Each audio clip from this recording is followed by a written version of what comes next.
2000, Irina Spinadel came to the New South Wales Writers Centre monthly lectures on topics of European culture, art, literature, music, whatever. And I said that was a great idea. We had a beautiful venue at the New South Wales Writers Centre, and we kept it going for quite a few years, but eventually I left the centre 2.5 years ago. Irina became ill, and it was taken up by Joanna and Joe Hempel, whom I'm delighted to say are here with us tonight. So they kept it going for quite a few years, and then this year, just when they thought that they would wind it down and finish it up, Irina Spinadel got sick of me, spurred me to walk in, and she decided that she would take it up again, coincidentally, just at the right time.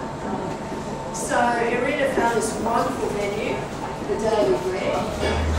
Thank you very much for attending this meeting. I'd like to introduce you to Irina Spinadel, the originator of Soirées, and the brains and the music behind this season. It answers a need for me to get together with people, like-minded people who are seeking culture, European culture, because we have to limit it, and that's going to take a lifetime, hopefully. And everything is pretty amazing. And the people, you are amazing. So please, thank you for coming and enjoying the meal and the whole evening.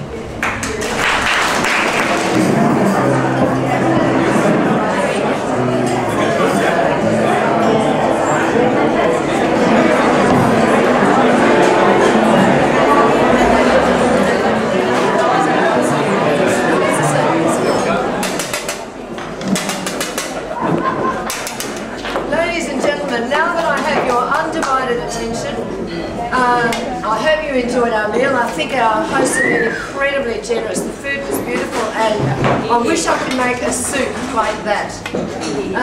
So now we come to the centre point, the pièce de résistance of the evening, and that is David Wansbrough talking about mad literary Moscow. David Wansbrough. Have I come to the right place? Is this the Russian Academy of Sciences? Yes. Then I wish to become a member.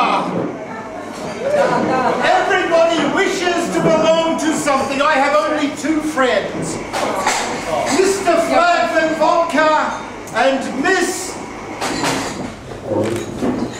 Absolute Vodka. In the evening they pretend. He said, for many years I sculpted.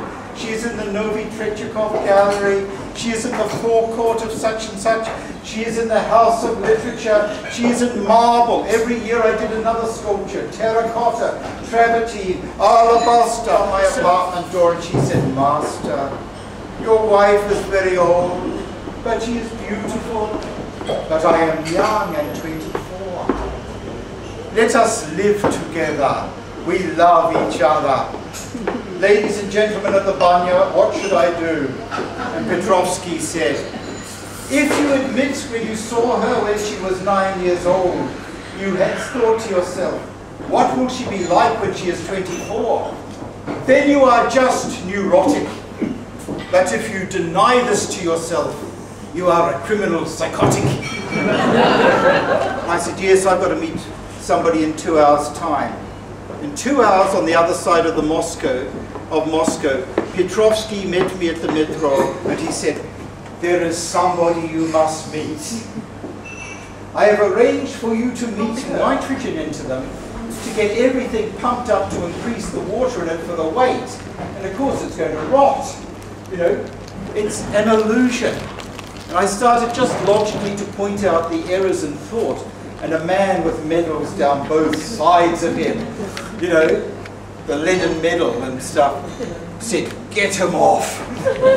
And in the Russian church, they don't read the gospel.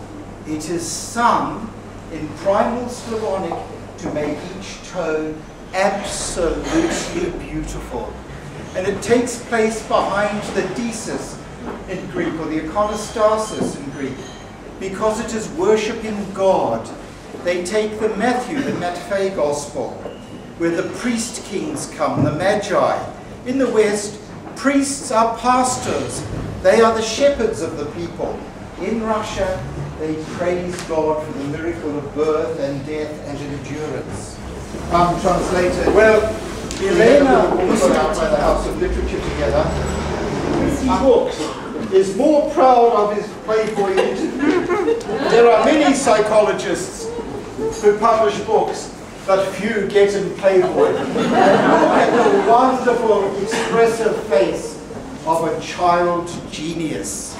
In their 3 salons where they have 3 concerts going at once, I can guarantee that sometime today, they're 6 hours behind us, or 100 years ahead of us, they will be having a poetry reading of some sort.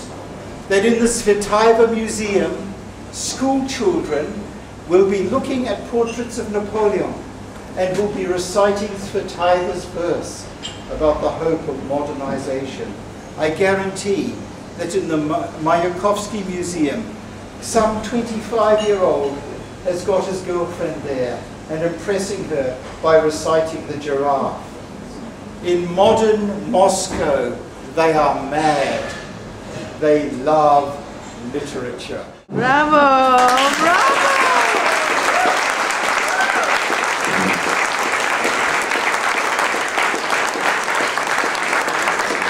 I'm very emotional about the whole thing, and this too.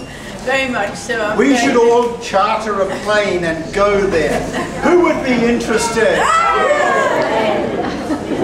We're going to have some music with Adriana and a professor of music from Sarajevo, Gigi Joch. Let's say a few words of thank you to Joanna and Joachim for taking over when I was very sick. They took over and did a fabulous job. They kept the flame alive. And although I didn't go because I couldn't, I knew they were there. And I knew it was happening. And I knew that people like David and others, a few others, were the bastions of the Soirées littéraires. And it made me feel better. And I got out of my horrible disease that way, I'm sure. I do have amazing people talking afterwards. I have Patty Miller, who taught me how to write, and I did get published, so she must be good. She will talk about creative writing, and we're going to have Margot. Where are you, Margot?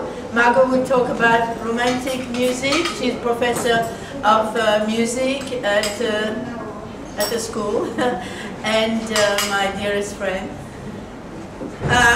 There are many people here I see for the first time after a long time, and I thank you for coming. It's really wonderful, so thank you very much.